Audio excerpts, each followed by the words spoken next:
Ja, einen wunderschönen guten Tag, meine Damen und Herren. Hier ist der Arne von Kreis 32. Wir machen heute mal ein kleines CNC-Projekt. Und zwar hat der Hassan ungefähr vor 1-2 Wochen auf Instagram, also das ist der Habu, den verlinke ich euch unten mal, ein ziemlich cooles Projekt gemacht. Da hat er so ein paar Skulls, also so Schädel geschmiedet und die als Schlüsselanhänger verkauft. Und der Matthias war letzte Woche bei ihm zu Gast. Das ist der Teaser, den verlinke ich euch auch unten. Und der hat von ihm die digitale Vorlage mitgenommen. Also der hat wahrscheinlich eine Schnittdatei, gehe ich mal von aus. Und ja, da dachte Arne sich so, ja, wenn der Matthias dann ein lustiges Projekt draus macht, dann macht der Arne auch ein lustiges Projekt draus. Und ja, da wir hier eine Sorotec Hobbyline rumstehen haben, werden wir mit der mal eine Runde fräsen. Wir machen hier kurz mal ein schönes Pfeil draus. Einziges Problem, was wir daran haben, ist aktuell, das Pfeil ist noch nicht da. Der Matthias hat es noch nicht geschickt. Ich habe den vorhin schon mal gefragt am Telefon, ob er es mir mal schicken kann. Und der hat gemeint, er ist gerade unterwegs und er schickt es mir nachher. Also warten wir erstmal aufs Pfeil. So, und wenn das da ist, dann arbeiten wir das um zu einer Datei, die man fräsen kann. Und dann fräsen wir das und überlegen uns, wie groß das Ganze gemacht wird und was das überhaupt sein soll. Aber da entscheiden wir uns dann, wenn es soweit ist. Also warten wir mal aufs Pfeil. Lieber Matthias.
Ich habe hier noch dieses wunderschöne Stückchen Holz, das wahrscheinlich Birne ist.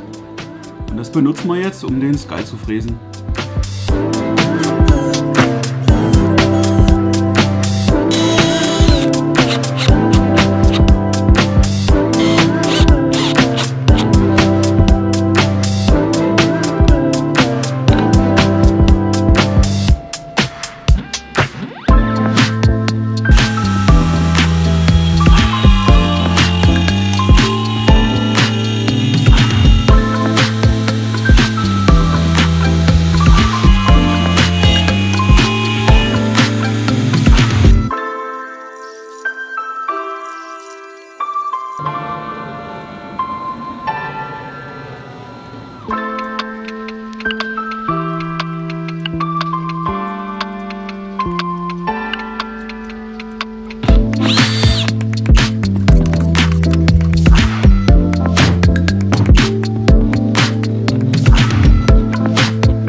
Hassan hat aus dem Vektorpfeil einen Schlüsselanhänger gemacht, der Matthias alias Teaser ein T-Shirt.